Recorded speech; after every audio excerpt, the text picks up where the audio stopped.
Previous term में limit वाला question किया था डेफिनेट इंटीग्रेशन में, तो एक उसका छोटा मेथड भी समझ लेते हैं, ठीक है, इसे कैसे करना है। तो क्वेश्चन था अपने पास limit n tending to infinity minus cube root a से लेकर क्यूब रूट ए तक 1 minus t cube by n की power n t square d t is equal to 2/3 के इक्वल था, और हमको ए की जो है वो वैल्यू फाइंड करनी थी। तो एक तो नॉर्मल मेथड था कि जो बताया था कि भाई सब्स्टिट्यूशन लगा के कैसे इस इंटीग्रेशन को सॉल्व करेंगे। इसके अलावा जो है लिमिट की अप्रोच भी हम लोग देख सकते हैं इस क्वेश्चन पे, और वो लिमिट की अप्रोच ये है कि अगर इफ इन ये ध्यान रखेंगे अपन कि अगर डेफिनेट इंटीग्रल में लिमिट्स आर इंडिपेंडेंट, कौन सी लिमिट की बात कर रहा हूँ मैं, ये वाली लिमिट, ये वाली लिमिट्स। तो अगर ये वाली लिमिट्स जो है ये इंडिपेंडेंट है ऑफ ये वाली लिमिट, डेफिनेट इंटीग्रल की जो लिमिट्स है वो इस वाले वेरिएबल जिसपे लिमिट लगाई है उसके इंडिपेंडेंट है, then limit x tending to a integral f x d x को हम लिख सकते हैं और कुछ अल्फा से बीटा इंटीग्रेशन अल्फा से beta limit x tending to a f x d x. मतलब हम अगर हमारी डेफिनेट इंटीग्रल की जो लिमिट्स है वो जिस वेरिएबल पे बाहर लिमिट लगाई है उसके इंडिपेंडेंट है, तो इसको हम डेफिनेट इंटीग्रेशन के अंदर भी भेज सकते हैं, ठीक है। तो इसका यूज़ करेंगे हम और लिमिट को अंदर भेज देते हैं, ठीक है।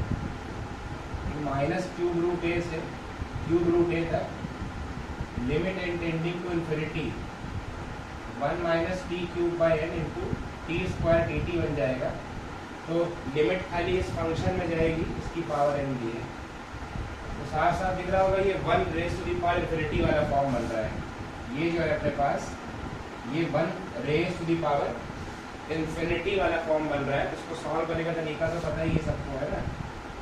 इसको सॉल्व करने का तरीका होता है ई की पावर एफ एक्स, ये एफ एक्स है और ये क्या है, ये जी एक्स है। ई की power f x minus 1 into g x, है ना, और into t square d t, n से एन कट जाएगा, और ये माइनस क्यूब रूट ए से क्यूब रूट ए तक ई की power minus t cube into t square d T. अब मेरे ख्याल से आगे मुझको सॉल्व करने की ज़रूरत नहीं कुछ होनी चाहिए इस क्वेश्चन को ना, तो आसान है एकदम। ये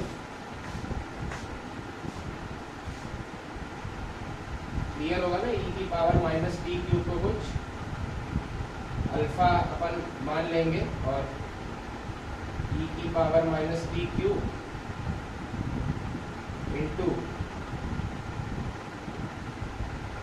माइनस का 3t स्क्वायर डी टी बराबर डी अल्फा हो जाएगा। तो ये सब तो लिमिट्स भी निकाल लेना। लिमिट्स टी पे है भाई, तो अगर यहाँ माइनस का क्यूब रूट ऑफ ए रख देंगे तो ये माइनस का ए बचेगा और इंटू माइनस प्लस का ए, तो लोअर लिमिट इज प्लस ए और अपर लिमिट सॉरी ई की पावर है ना, ए नहीं ई की पावर है, एंड अपर लिमिट इज ई की पावर माइनस है, ठीक है। तो अपना जो क्वेश्चन है वो क्या आ जाएगा, ई की पावर प्लस ए से लेकर ई की पावर माइनस ए तक, ये माइनस ए बाहर आ जाएगा और ये चला गया भाई, ये चला गया, डी टी चला गया, डी अल्फा बाय 3 बचेगा, है डी अल्फा बाय 3, इसकी वैल्यू 2√2/3 के इक्वल है। आई होप सॉल्व कर लोगे तो आंसर निकल आएगा। जैसे जो आंसर वही है ए का जो पहले अपन कर चुके हैं क्वेश्चन में, ठीक है। आगे बढ़ते हैं।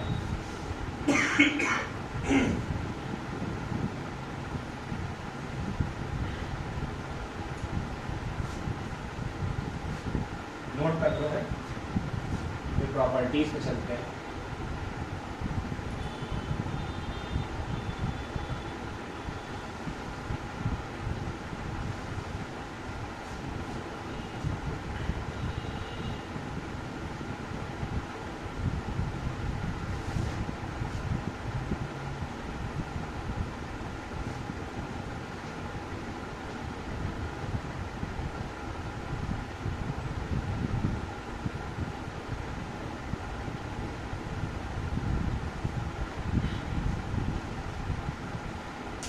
आगे चलते हैं अपन, और नेक्स्ट अपना जो है वो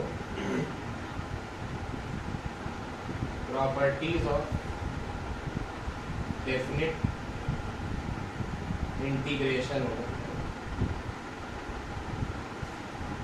डेफिनिट इंटीग्रेशन की प्रॉपर्टीज तो देखते हैं भाई हम। पहली प्रॉपर्टी होती है इंटीग्रेशन ए से b f x d x is equal to minus times of b से f of x d x. तो समझ आ रहा है क्या कर रहा भाई, लिमिट्स इंटरचेंज करने पे इंटीग्रेशन के बारे नेगेटिव साइन आ गया है। तो मेरे ख्याल से इसका प्रूफ तो बहुत आसान है, फंडामेंटल थ्योरम से इसको प्रूफ कर सकते हैं। फंडामेंटल थ्योरम ऑफ कैलकुलस से ए से b f x d x is f of b minus f of a, और फंडामेंटल थ्योरम ऑफ कैलकुलस से ये बनेगा f of a minus f of b. तो ये इसका नेगेटिव टाइम लिखा है, ठीक है, लिख गया साफ साफ है। प्रूफ जो है वो फंडामेंटल थ्योरम से डायरेक्टली लिख के देख सकते हैं कि लिमिट्स इंटरचेंज करने पे जो है वो माइनस बाहर आ जाएगा। वेरिएबल का कोई सिग्निफिकेंस नहीं होता है, मैंने बताया था। इंटीग्रेशन ए से b f x d x जो है वो इंटीग्रेशन ए से b f t d t हो जाएगा। मैंने एग्जाम्पल दिया था कि साइन एक्स को आप 0 से π/2 इंटीग्रेट कर लो, यार साइन टी को 0 से π/2 इंटीग्रेट कर लो, एरिया अंडर कर्व को सेम ही आ रहा है, ठीक है। तो कोई ज़रूरत नहीं है इसके प्रूफ की भी एज सच। फिर ए से b f x d x को हम इंटीग्रेशन को भाई हम तोड़ के भी कर सकते हैं। अगर मैं साइन एक्स को 0 से पाई इंटीग्रेट करना चाह रहा हूँ, अब कोई कहे कि मेरी इच्छा है मैं 0 से π/2 इंटीग्रेट करूँ, फिर π/2 से पाई इंटीग्रेट करूँ, तो ऐसे भी कर सकते हैं। और दूसरी चीज़, अधिकतर इस प्रॉपर्टी का यूज़ तभी होता है जब फंक्शन में कहीं पे डिसकंटिन्यूटी आ रही हो। अगर एफ एक्स में कुछ पॉइंट्स ऑफ डिसकंटिन्यूटी आ रही है, तो हम ने बताया था पॉइंट ऑफ डिसकंटिन्यूटी में बीच बीच की कुछ जगहें ग्राफ में छूट जाएंगी, तो उनको अगर निगलेक्ट कर दें तो जो बचे हुए पीसेस बन रहे होंगे ना ग्राफ में फंक्शन के, उसको तो हम लिमिट लगा के इंटीग्रेट कर सकते हैं। तो ए से c f x d x plus c से b f x d x, तो हम तोड़ के भी फंक्शन को इंटीग्रेट कर सकते हैं, जहाँ पे ये सी ज़रूरी नहीं है कि पॉइंट ऑफ डिसकंटिन्यूटी हो, बट हो तो अच्छा रहेगा करने में है, नहीं है तब भी कर सकते हैं ऐसे। एक चीज़ और कि it is not necessary that C must belong to interval a से बी, ये बिल्कुल ज़रूरी नहीं है जो सी नंबर है वो ए और बी के बीच में ही लाई कर रहा हो। सी नंबर ए और बी इंटरवल के बाहर भी हो सकता है। इसका प्रूफ देखते हैं कैसे, भाई ऐसा कैसे हो सकता है। तो लेट अस सपोज ये किसी फंक्शन का ग्राफ है और ये पॉइंट ए है, ये पॉइंट बी है और ये पॉइंट सी है। आई होप ये तो क्लियर होगा। मतलब एक नॉर्मल ऐसे ग्राफ बना के मैंने लिख दिया है। तो मैं कह रहा हूँ कि इस फंक्शन को इंटीग्रेट करने के लिए इंटीग्रेशन ए से बी, इस फंक्शन का इंटीग्रेशन मैं लिख सकता हूँ ए से सी मैं लिख सकता हूँ ए से बी प्लस बी से ब्रेक करके लिख सकता हूँ ना ऐसा। तो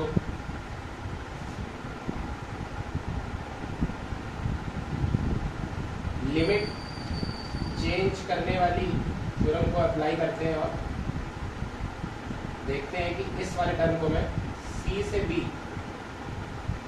जो भी एफ एक्स होगा और डी एक्स लिख लूंगा। लिमिट चेंज की तो माइनस साइन आ गया, इसको उधर ले जाते हैं, इस टर्म को उधर ले जाओ तो यही क्या बन जाएगा, ए से c d x plus c से b d x which is also equal to, ये बचेगा ना, this is equal to integration a से बी डी एक्स। बताओ चलता ना, इसको उधर ले गए, ए से बी डी एक्स ए से c d x plus c से बी डी एक्स, तो हो गया होगा ना। तो सी इज नॉट नेसेसरी टू सी ए से बी के बीच की लाई करे। ये फिर से वही थ्योरम आ गई जो ऊपर लिखी, क्लियर होगा, ठीक है।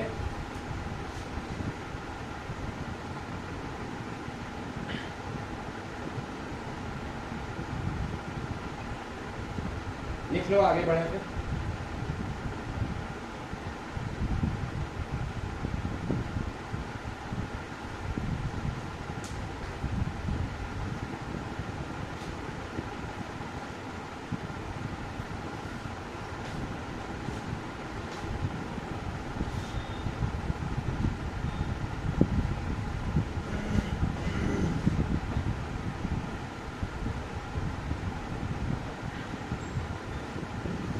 और प्रॉपर्टीज देखते हैं।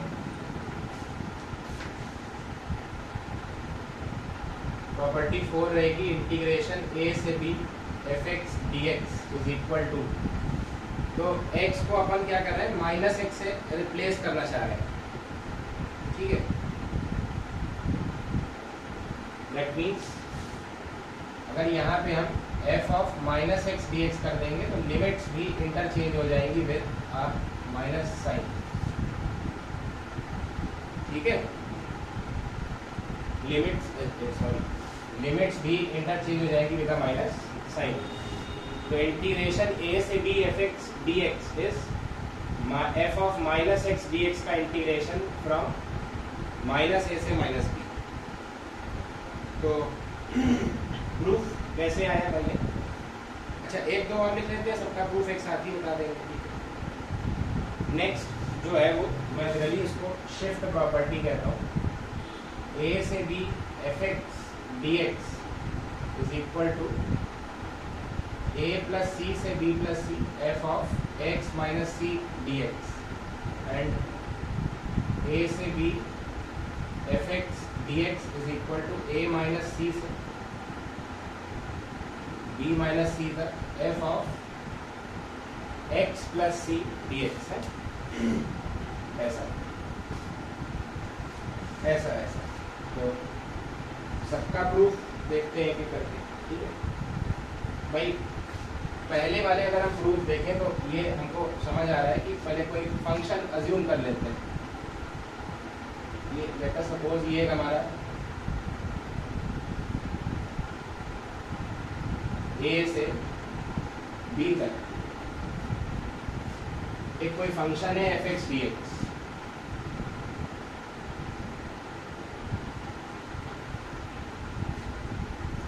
तो अगर मुझको F of minus x draw करना है तो कुछ चीजें याद होंगी ना, एफ ऑफ एक्स से एफ ऑफ माइनस एक्स, ये फंक्शन इसका क्या होता है, ये इसका क्या होता है, ये इसका मिरर इमेज अबाउट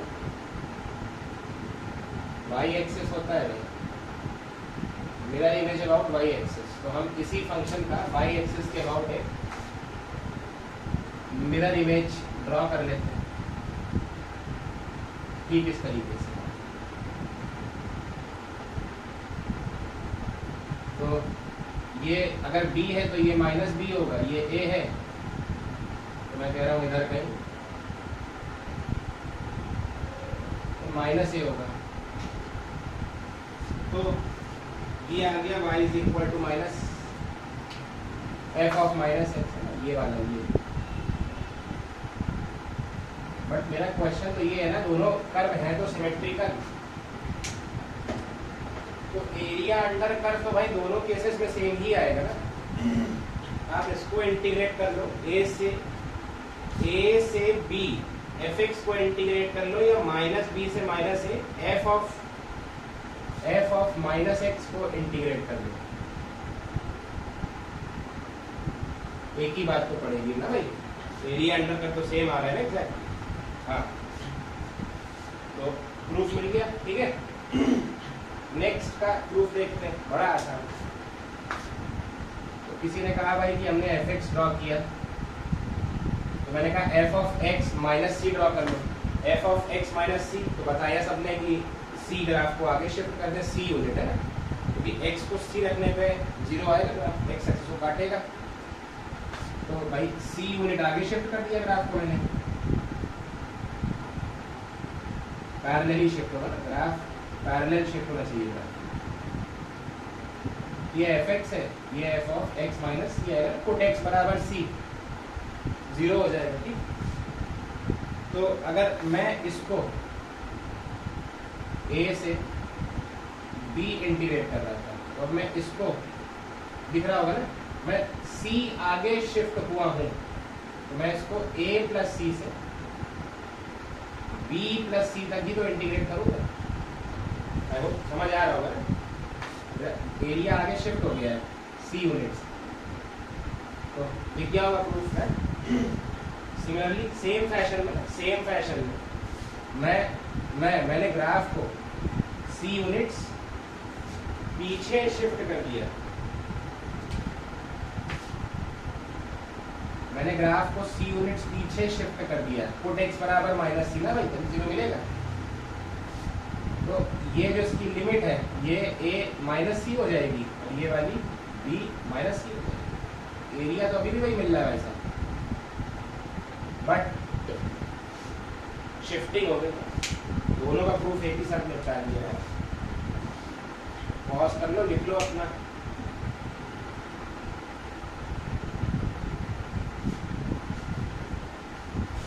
फिर आगे चलते हैं। और तो मेजॉरिटी ऑफ प्रॉपर्टीज तो मैं यहीं करा दे रहा हूँ, एक दो जो कुछ बचेंगी वो अपन आगे करते हैं।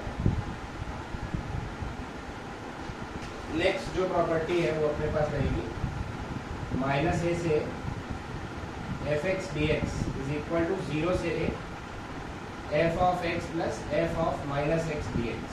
ये माइनस ए से a f x d x is zero से a f of x plus f of minus x d x. तो बढ़िया बात क्या है कि इसमें कुछ कुछ किताबों में दो केसेस भी दिए रहते हैं, वो जरूरी भी है समझना कि इस फंक्शन की वैल्यू जीरो होगी अगर एफ एक्स ऑड है और ये 2 बाहर जीरो से a f x d x बन जाएगा अगर एफ एक्स इवन है। तो ये तो बड़ा आसानी से दिख रहा होगा ना भाई, ये क्यों लिख दिया है। ऑड है तो F of minus x minus F x के इक्वल होगा, तो आंसर शून्य आता दिख रहा है, ठीक है। और अगर इवन है तो F of minus x F of x के इक्वल होगा ना, ट्वाइस ऑफ एफ एक्स हो जाएगा। वो तो चमक रहा होगा, ऐसा क्यों लिखा है, ठीक।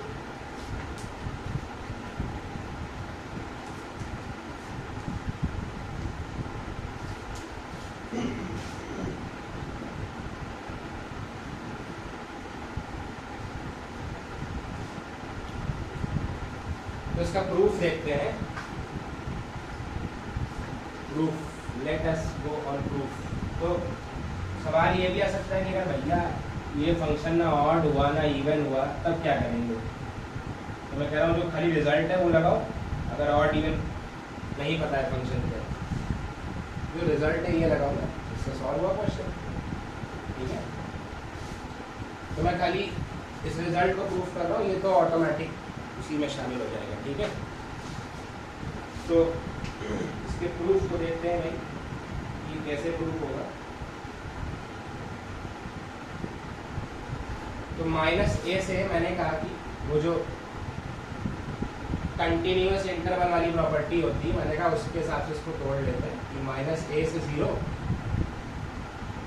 F x d x plus 0 से a f x d x, ठीक है। प्रूफ करने को तो नहीं आएंगे, बट क्वेश्चंस पे अप्रोच बनाते हैं। प्रूफ से हमें कुछ एक तरीका स्ट्राइक करना है कि क्वेश्चंस को कैसे अप्रोच किया जाए। तो भाई हमसे बोला गया कि ये तो आप छोड़ दो, ये वाला पार्ट हमको आंसर में दिख रहा है, तो हमें जो भी करना है वो सिर्फ इधर वाले में ही करना है, आगे वाले पार्ट में। तो मैंने कहा ठीक है, मैंने कहा लिमिट्स वैसे ही बना लेते हैं। तो अभी हमने प्रॉपर्टी की थी कि अगर एफ ऑफ एक्स की जगह एफ ऑफ माइनस एक्स कर लें, क्योंकि ये हमको और चाहिए, तो लिमिट्स इंटरचेंज हो जाती है विद माइनस साइन, मतलब नीचे ये हो जाएगा और ऊपर ये हो जाएगा। तो दिस पार्ट विल बिकम 0 से a f of minus x d x, और आगे लिखा है 0 से a f of x d x. तो मैंने कहा क्लब कर दो दोनों को एक साथ, क्लब कर देंगे तो F of x plus f of minus x d x. Proof आते हैं छोटू से।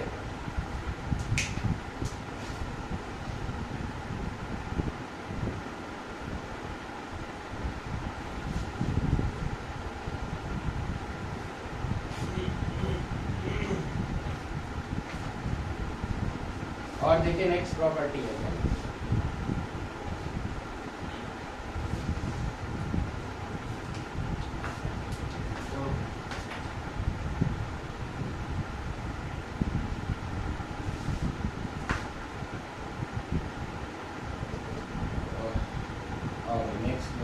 नंबर डाल लेना भाई, जो भी है भूल गए तो।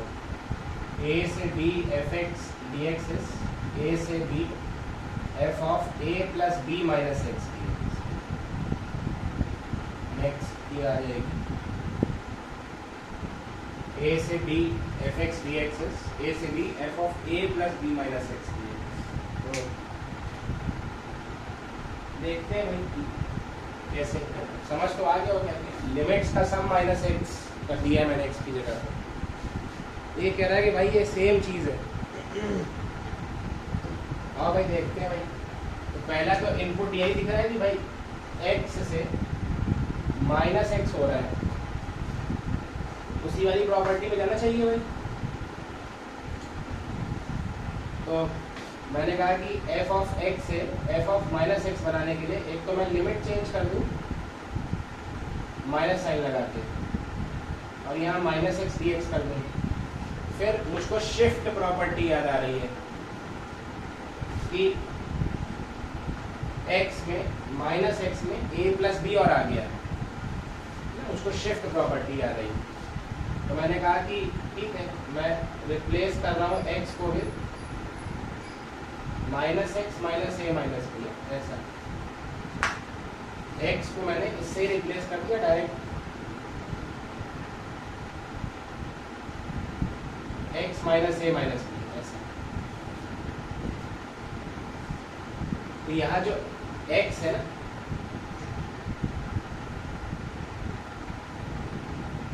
की जगह मैंने x minus a minus B कर दिया, दिख गया होगा वही आ रहा है।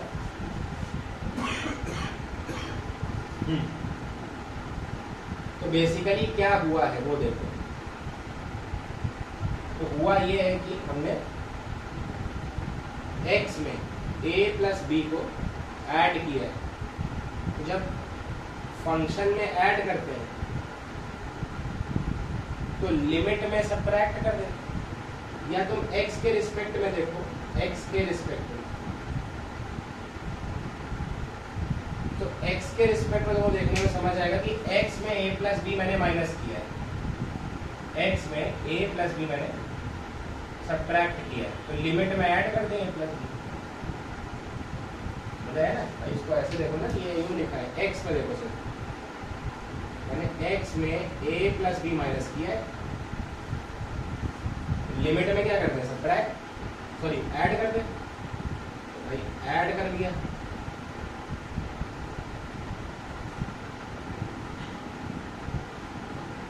तो क्या बन गया भाई, नीचे a आ गया, ऊपर b आ गया, f ऑफ आ जाएगा a plus b minus x dx। ठीक देखो आ गया ना प्रूफ, आ गया बढ़िया।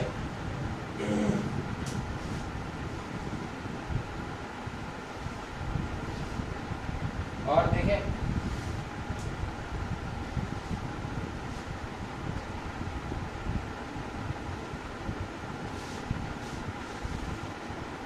नेक्स्ट प्रॉपर्टी देखते हैं। नेक्स्ट प्रॉपर्टी इज इंटीग्रेशन 0 से a f of x dx। इसको लिख सकते हैं 0 से a f of a minus x dx। एकदम सेम है, एकदम सेम है, ये और नीचे वाली प्रॉपर्टी एकदम सेम है। मैं कहूँगा कैसे, तो आप कहोगे कि पुट सर पुट a बराबर 0 एंड b इक्वल टू है, यहाँ ऐसे रखिए, ये बनाइए, put a equal to 0 put b equal to है। तो सेम प्रूफ में put a equal to 0 put b equal to है, put a equal to 0 put b equal to है, दिख गया ना, ठीक बढ़िया है। आगे चले, नेक्स्ट रहेगी इंटीग्रेशन 0 से 2a f of x dx is 0 से a। देखो ध्यान देना किया क्या है, 0 से 2a फंक्शन था तो लिमिट को हाफ कर दिया है, तो लिमिट को हाफ करने पे ही आएगा f of x plus f of 2a minus x dx।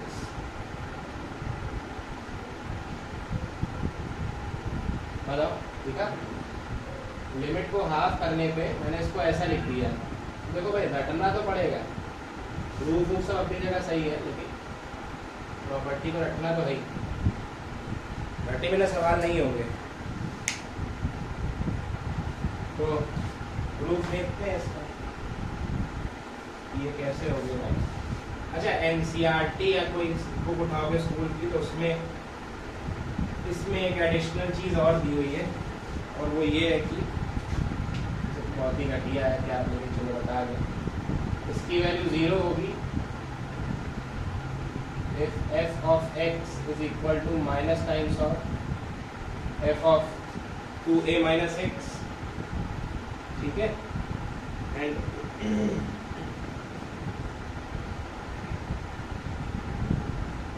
इसकी वैल्यू इंटीग्रेशन ट्वाइस ऑफ 0 से a f x dx आ जाएगी अगर f of x f of 2a minus x के इक्वल होगा। ठीक है, मुझे नहीं लगता है कि इसमें कुछ ऐसा खास था, बट फिर भी अगर ये इसके नेगेटिव था तो 0 ही हो जाएगा, और ये इक्वल है तो 2fx हो जाएगा,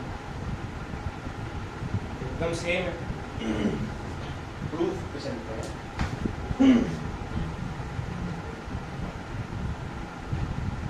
proof is very much necessary.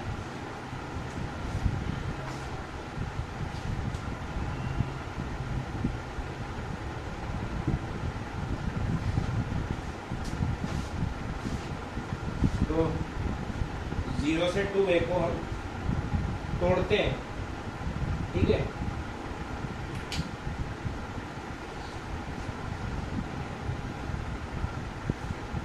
और इस तरीके से तोड़ेंगे, मतलब जो कंटिन्यूटी वाली प्रॉपर्टी है उससे तोड़ेंगे इसको।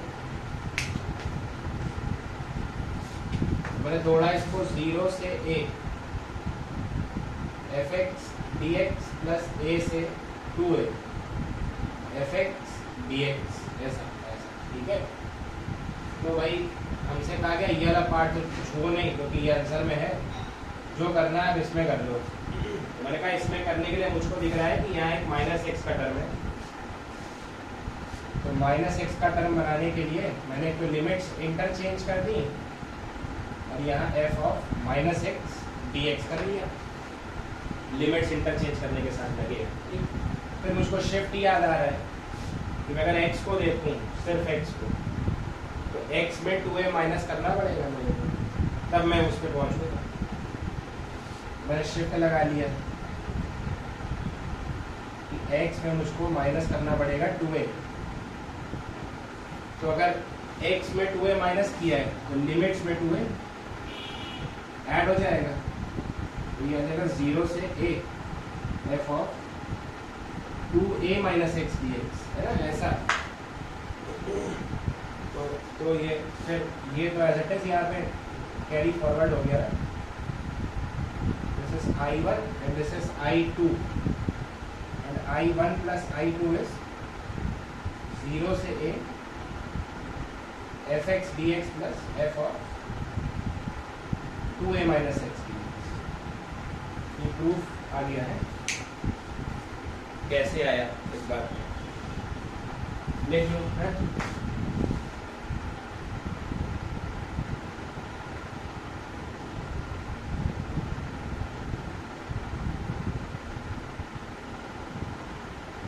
आगे बढ़ते हैं फिर।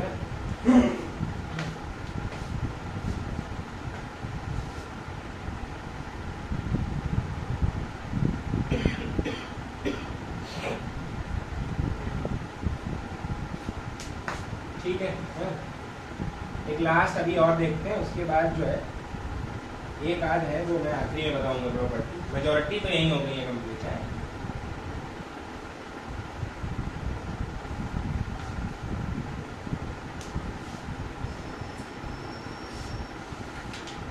एक और देखेंगे अपन, विच इज मैं उसको कंप्रेशन एक्सपेंशन प्रॉपर्टी बोलता हूँ। कंप्रेशन या फिर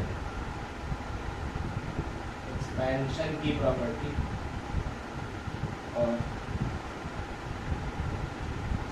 क्या है इसमें कि अगर मैं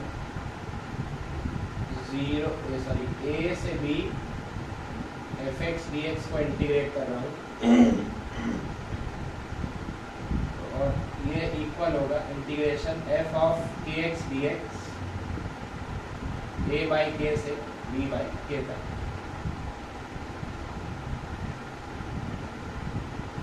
ये फर्स्ट है, और दूसरी है a से b fx dx is equal to 1 by k a से b के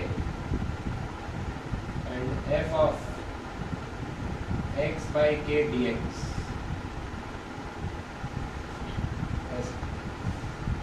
ऐसा भैया, तो एक का प्रूफ देख लेते हैं, दूसरा अपने आप ऑटोमेटिकली ही समझ आ जाएगा, ऐसा कुछ खास नहीं हो सकता।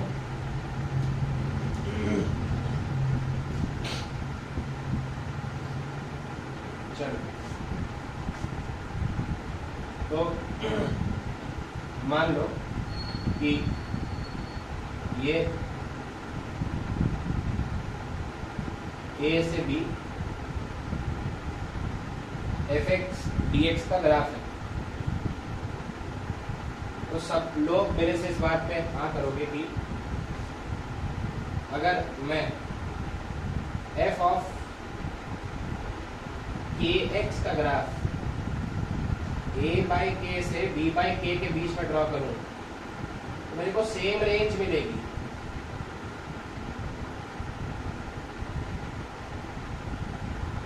मेरे को सेम रेंज मिलेगी।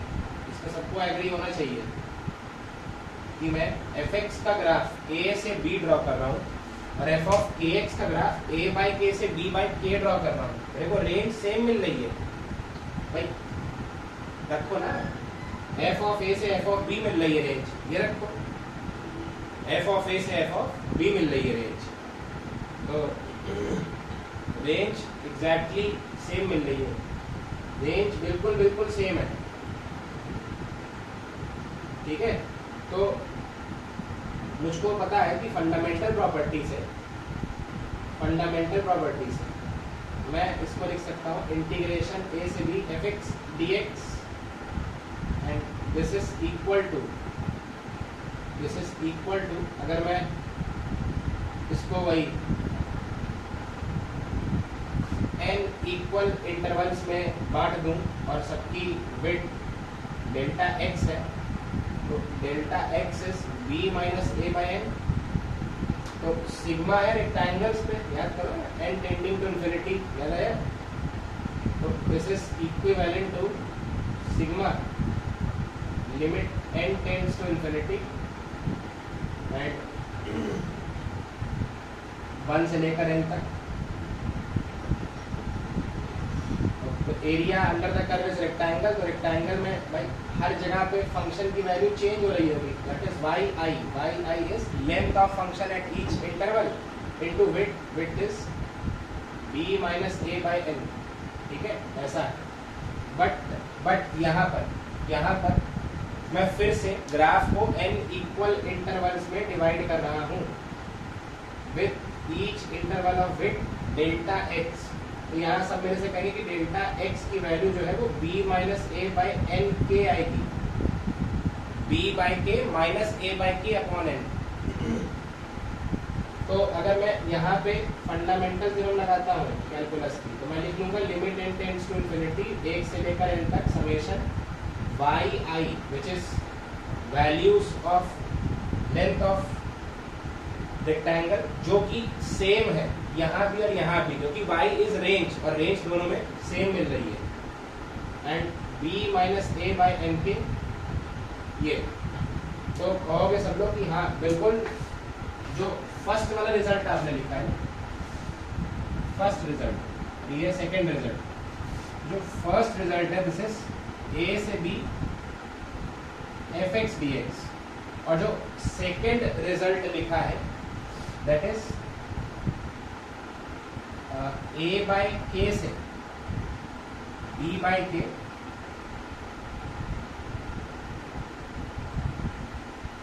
टाइम्स 1 बाई k बाहर, भाई ये वाला k एक्स्ट्रा आ रहा है ना, इसको बाहर, इसमें और इसमें चेंज कितना आ रहा है वो देखो, एक k नीचे एक्स्ट्रा आ रहा है ना, तो इस k को बाहर कर लेते हैं। तो अंदर फिर से क्या लिखा है fx dx, ये तो लिखा है, बट न्यूमेरिकली दोनों का एरिया अंडर का सेम आ रहा है ना, सेम आउटपुट मिल रहा है अपने को। तो 1 और 2 आपस में क्या है भाई, 1 और 2 आपस में इक्वल हो जाएंगे, नहीं 1 और 2 आपस में इक्वल हो जाएंगे।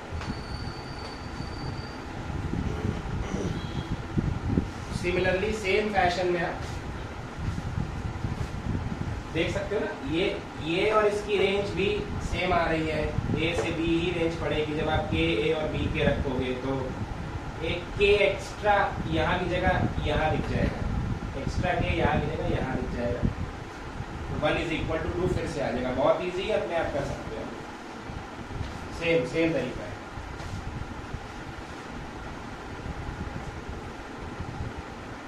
तो प्रॉपर्टीज कंक्लूड हो गई है, ठीक है ना, इसको नोट कर लो, फिर आगे बढ़े हैं, क्वेश्चंस करते हैं कुछ।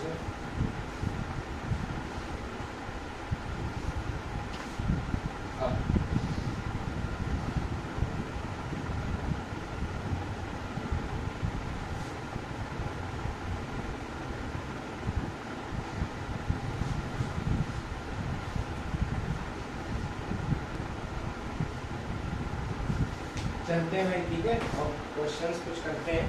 तो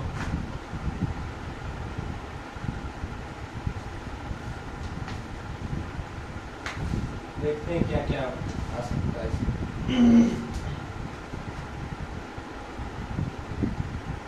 0 से 3।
ये देखो भाई,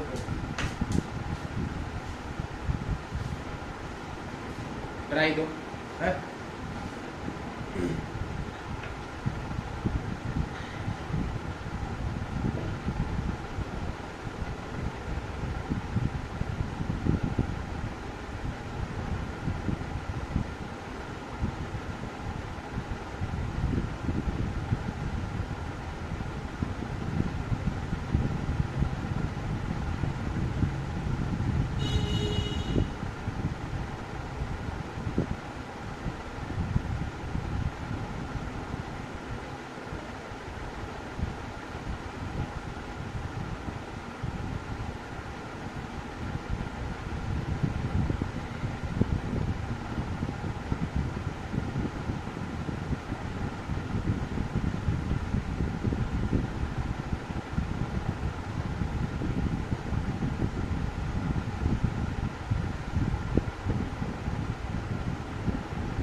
तो ट्राई किया भाई।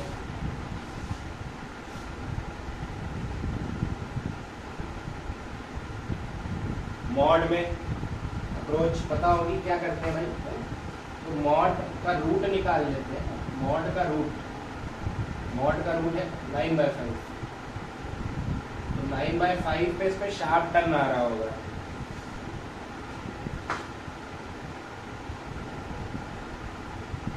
नाइन बाय 5 पे इस पे शार्प टर्न आ रहा होगा और ग्राफ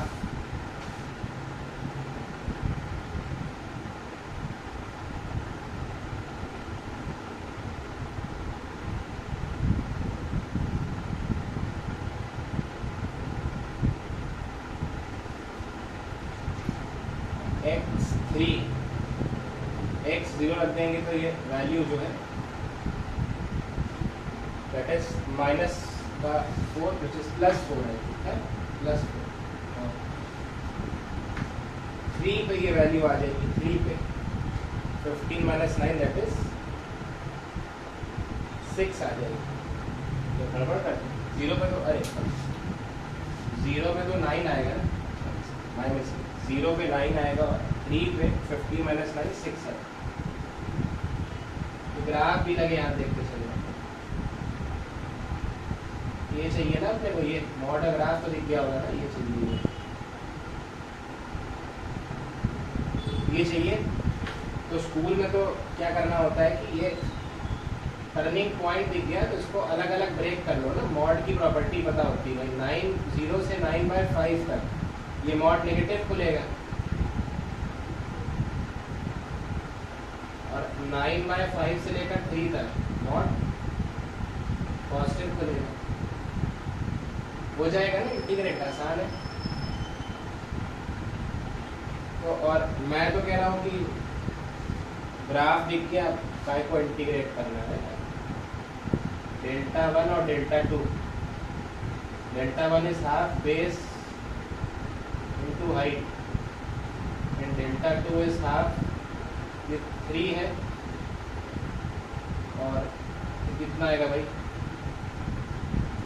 3 - 9/5 6/5 है।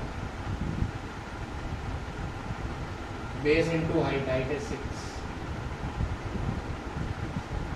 हाँ क्लियर.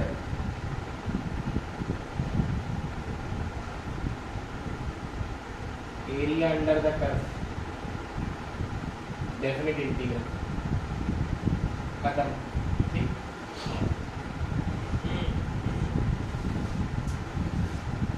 First question over.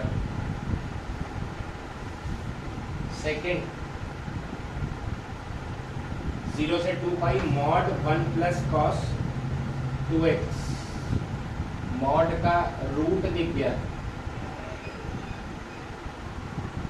एक 2 cos x है. इस क्वेश्चन को चेंज करने के बाद, हाँ तो मेरे से मिस्टेक हो गई भैया.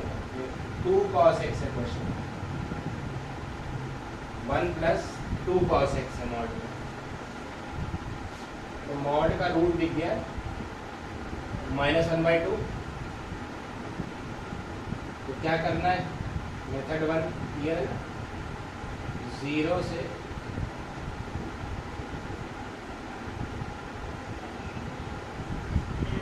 -½ तो खैर आना ही नहीं है. इसका जो रूट है दैट इज -½ और -½ तो आएगा नहीं ना. ये चीज तो ऑलवेज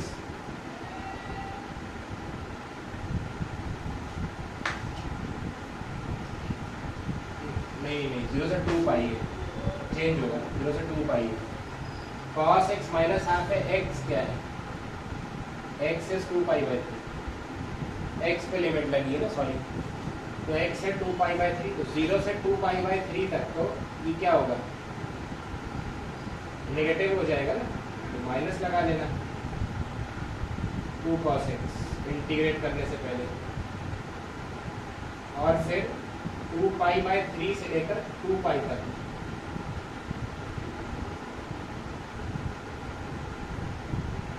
ऐसा ठीक क्लियर है ना. तो कुछ बचा ही नहीं है करने. साफ साफ दिख गया होगा.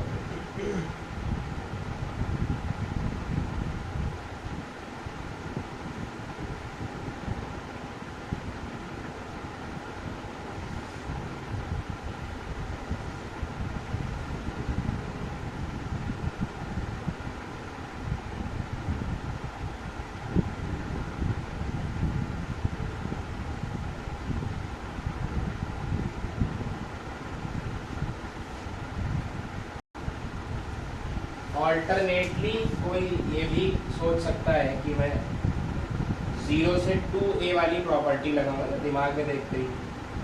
तो 0 से पाई, 0 से a, f of x plus f of 2a minus x.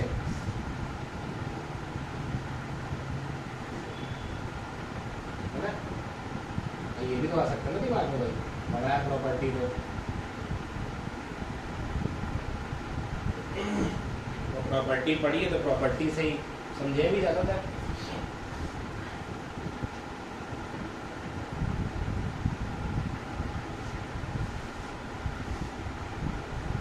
तो ये सबको दिख गया होगा कि ये फिर से cos x ही लिखा है. ये घूम के मामला आ गया 0 से पाई और mod of 1 plus 2 cos x है. 1 प्लस 2 cos x. ठीक है. तो ये क्या आ जाएगा, ट्वाइस ऑफ मॉड में 1 प्लस 2 cos x dx. और रूट वही है 2π/3. तो 0 से 2π/3 में 1 plus 2 cos x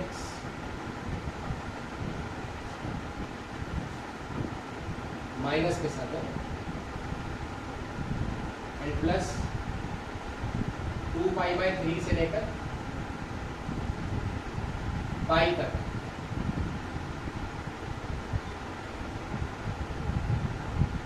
one plus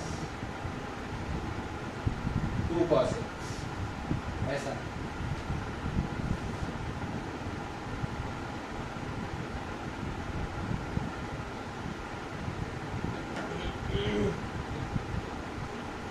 हाँ जी भाई क्लियर है.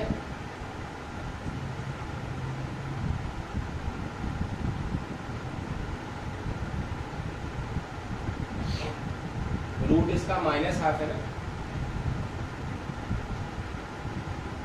तो माइनस हाफ से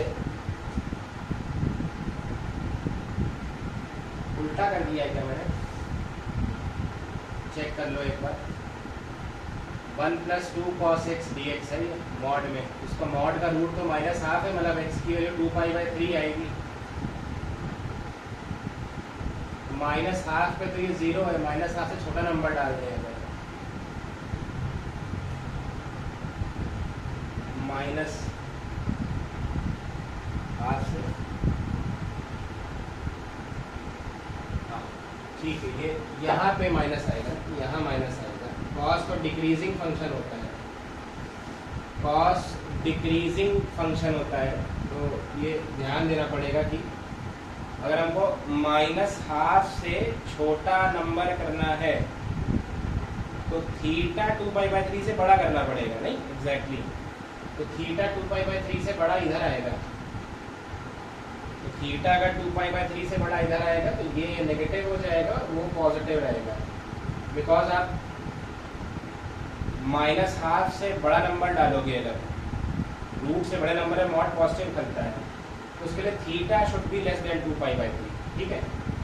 और इधर देखो इंटरवल 2π तक था, तो दो मेरे हिसाब से शायद वैल्यू आएंगी, यहाँ पे cos x माइनस हाफ होगा, एक तो पाई माइनस π/3 है और एक पाई प्लस π/3 भी आएगा, नहीं थर्ड क्वाड्रेंट में, दैट इज 4π/3, नहीं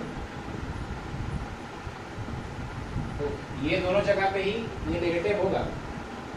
तो यार थोड़ा सा देखना पड़ेगा, मेथड 1 में थोड़ा सी गड़बड़ी हो गई अपने को, मेथड 1 में थोड़ा सा करेक्शन कर लेना है।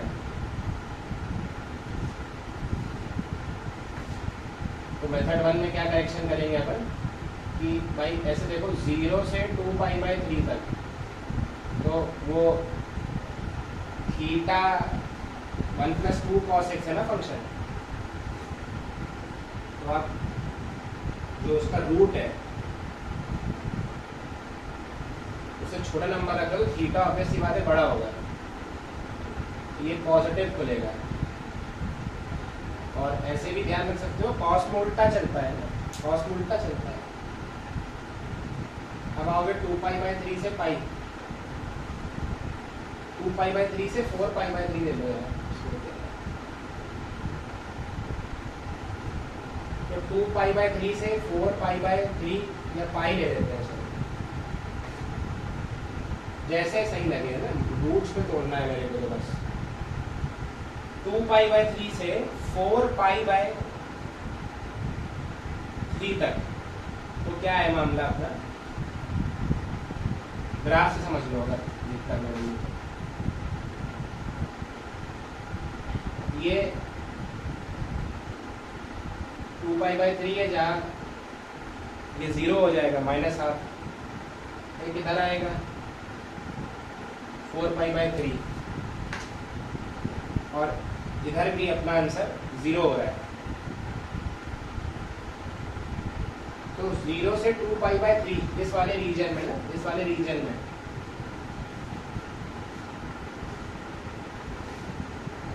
थीटा 2π/3 से कम है, तो cos की वैल्यू माइनस हाफ से ज्यादा होगी, पॉजिटिव रहेगा ये। थीटा 2π/3 से 4π/3 में cos की वैल्यू, थीटा बढ़ रहा है, cos घटेगा, -1 होगा, और यहाँ फिर माइनस हाफ रहेगा, तो थीटा इज अगेन 2π/3 से 4π/3 के बीच में, तो cos x की वैल्यू -हाफ से -हाफ के बीच में, और -हाफ से -1 जा रही है, फिर -1 से -हाफ आ रही है, मतलब -हाफ से ऊपर नहीं जा रही है वैल्यू, मतलब इधर जो फंक्शन है वो नेगेटिव खुलेगा, और फिर 4π/3 से 2π पे आ जाओ, अब इधर आपकी वैल्यू -हाफ से ऊपर आने लग जाएगी 0, और फिर बढ़ते बढ़ते 1 आएगा फंक्शन, तो यहाँ फिर से 4π/3 से 2π तक फंक्शन हमारा पॉजिटिव खुलेगा, ये डेफिनेशन बनेगी मेथड 1 में, और मेथड 2 में तो प्रॉपर्टी लगा दी है तो क्लियर होगा। कॉस है ऐसे ही, जो भी अपने डिक्रीजिंग फंक्शन होते हैं ना भाई, कॉट है डिक्रीजिंग फंक्शन, तो इनमें ध्यान रखना है ना, नोट कर लो आगे बढ़। इंटीग्रेट तो कर लोगे ना, कि इंटीग्रेट भी करें। आंसर मेरे पास है, इसका आंसर मैं बता दे रहा हूँ, इंटीग्रेट कर लेना। तो पहले वाले का आंसर था 117 बाय ये, दूसरे का आंसर है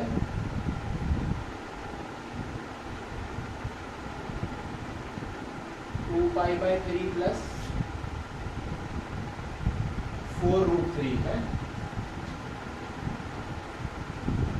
ये प्रॉपर्टी के अप्रोच ज़्यादा सही लगती है, कि प्रॉपर्टी से आप लिमिट के इंटरवल को रिड्यूस कर सकते हो, तो क्वेश्चन को करने में उतना बुद्धि नहीं लगानी पड़ेगी अगर प्रॉपर्टीज याद है।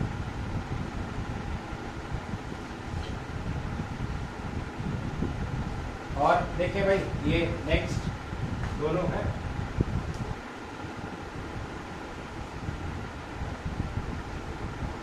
नेक्स्ट क्वेश्चन को अगर देखें हम, तो कह रहे हैं x² - x+1 का GIF है, क्वाड्रेटिक है ना, क्वाड्रेटिक। ग्राफ प्लॉट करो, graph, let us plot the graph. Minima कहाँ है इसका? मिनिमा है -b/2 है, -b/4, वर्टेक्स, वर्टेक्स मिनिमा का वर्टेक्स है, वर्टेक्स 1/2,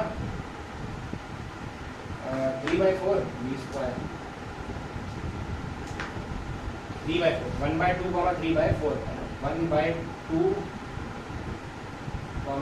3/4 ऐसा, इधर इधर इधर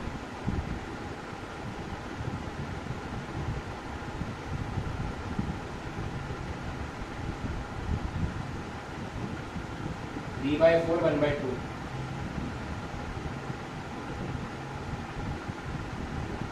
कहीं मिनिमा आ रहा हो, फिर ये ऊपर उठेगा ना,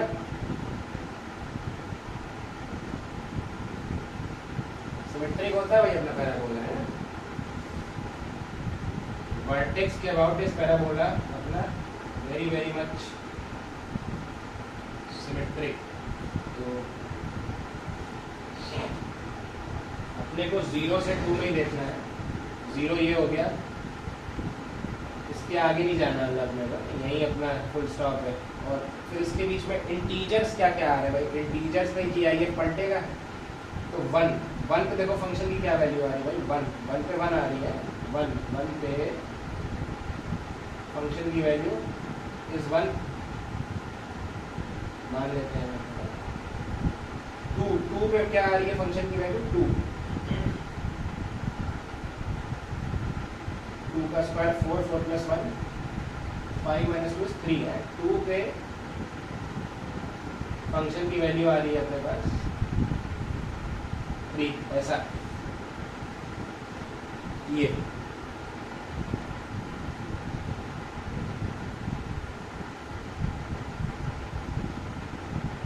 तो इंटीग्रेट करना है, तो इसकी वैल्यू को सोचते हैं, इसकी वैल्यू पे है, इसकी वैल्यू पे फोकस करते हैं।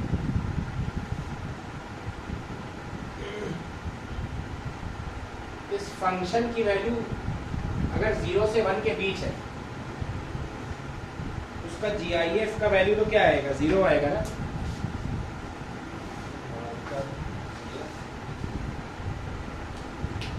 ये आएगा ना फंक्शन 0 से 1 के बीच, तो और 1 पे फंक्शन की वैल्यू 1 हो गई है।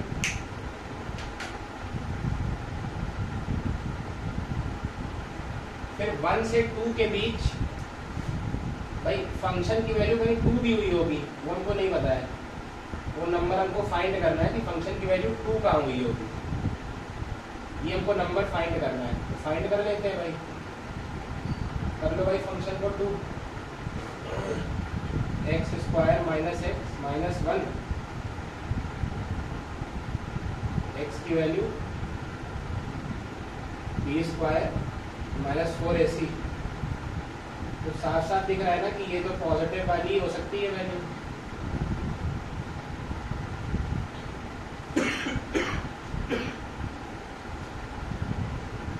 तो ये वो x की वैल्यू है जहां पर फंक्शन की वैल्यू 2 आ रही है, इसकी वैल्यू।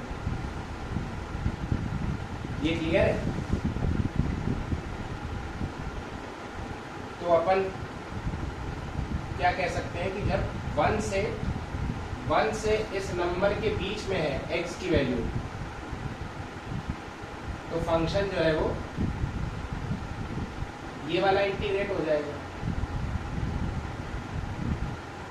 फंक्शन की वैल्यू 2 है और इस वैल्यू से लेकर इस वैल्यू के बीच में फंक्शन की वैल्यू 3 के बीच रहेगी और फिर 2 पे तो एग्जैक्टली 3 हो जा रही है फंक्शन की वैल्यू। अरे मेरी बात तो समझ आ रही है ना?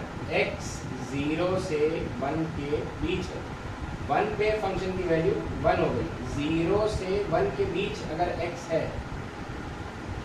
तो फंक्शन का जो GIF है वो तो 0 ही आएगा ना। फिर अगर x 1 से इस नंबर के बीच है, क्योंकि ये तो अपनी कड़ी हर इंटीजर पे खोलेगा ना, तो ये क्या क्या इंटीजर हो सकता है? 0 हो सकता है, ये 1 हो सकता है, ये 2 हो सकता है, ये 3 हो सकता है, 4 हो सकता है, ये कुछ भी हो सकता है। मेरी बात समझो, ये कुछ भी हो सकता है, लेकिन x बाउंडेड है कि x यहाँ से यहाँ रहेगा। तो जब x 0 से 1 था तो उसमें मैंने देखा था कि ये फंक्शन कोई भी इंटीजर अटेन नहीं कर रहा है। 1 पे तो 1 हुआ है, तो 0 से 1 के बीच जब x होगा तो फंक्शन इज 0। फिर ये क्या कभी 1 हुआ? 1 तो 1 पे ही हुआ। फिर क्या ये कभी 2 हुआ? तो 2 हुआ ना, ये किस वैल्यू पे हुआ? इस पे हुआ 2। ये मैं कह रहा हूँ अगर x 1 से लेकर इस नंबर के बीच में है, मेरी बात समझो, 0 से 1 तक f(x) dx 0 हो जाएगा। 1 से लेकर 1 प्लस √5/2 तक यही वैल्यू का GIF कितना आ रहा है? वो 1 पे 1 है और इस पे 2 हो गया है।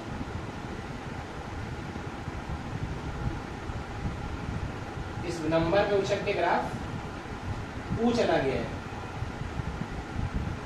और इस नंबर से लेकर 2 तक इस नंबर पे फंक्शन की वैल्यू 2 आ गई है और 2 पे फंक्शन की वैल्यू 3 है। तो 3 तक ही तो अपने को लिमिटेड रहना है, 3 के तो आगे जाना ही नहीं है ना। ये फंक्शन 3 के आगे तो कभी जा ही नहीं पाएगा। तो 3 पे फंक्शन की वैल्यू 2 पे x पे फंक्शन की वैल्यू 3 हो गई है।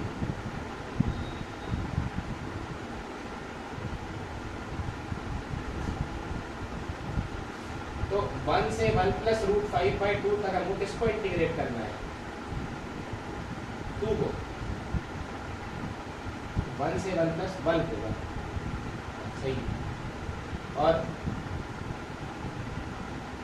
1 प्लस √5/2 से लेकर 2 तक किसको इंटीग्रेट करना है? 2। यही है इंटीग्रेशन। मेरे को सिंपली ये देखना है कि ये तो इंटीजर कहाँ कहाँ हो रहा है, बस।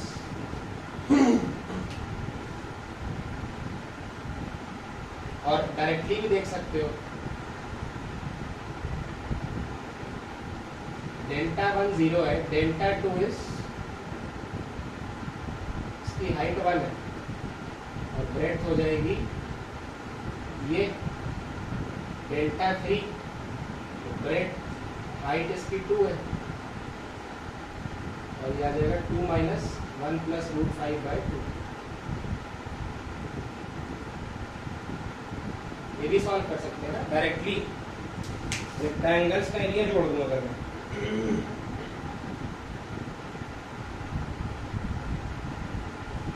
बताओ भाई, क्लियर है ना? तो GIF का कोई भी क्वेश्चन आए तो आप ये देखो कि वो फंक्शन कहाँ कहाँ पे इंटीजर हो सकता है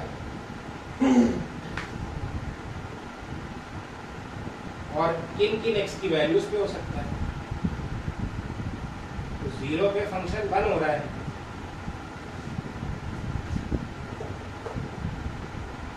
और 1 पे भी इसकी वैल्यू 1 आ रही है, तो 0 हो गया, वो 1 हो गया,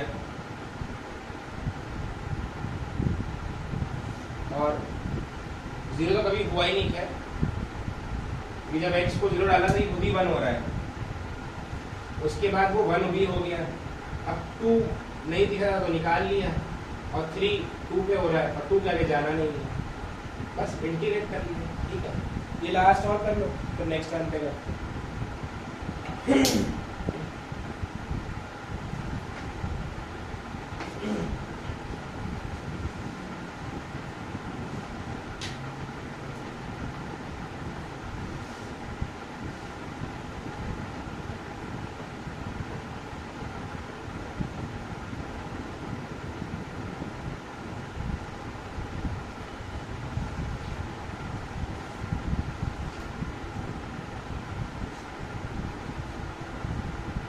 माइनस हाफ से आप g i f of x plus l n of 1 plus x minus x, उसको देखते ही तो वो चमका होगा ना, माइनस ए से, उसको क्या लिख लेते हैं, 0 से a f of x plus f of minus x.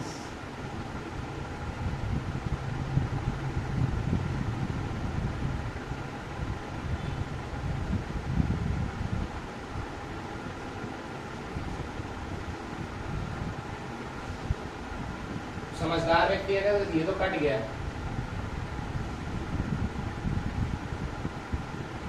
हाँ दिख गया ना।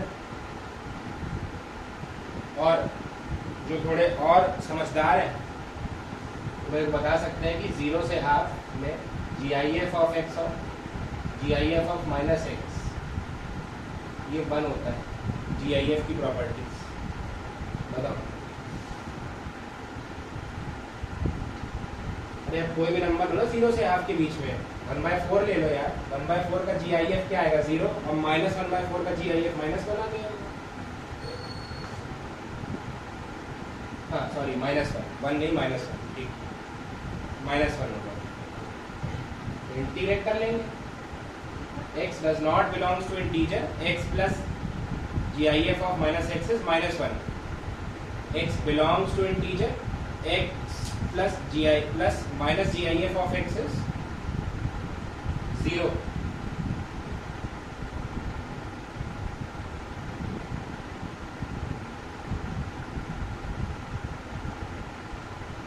ये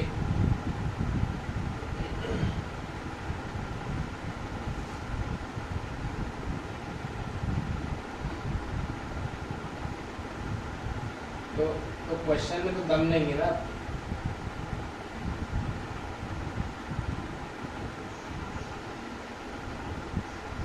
-1/2, ठीक,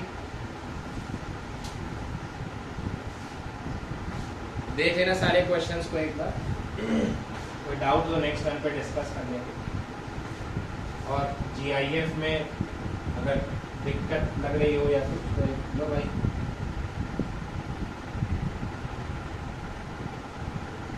कर लेना, ठीक है, क्लियर हो जाएगा।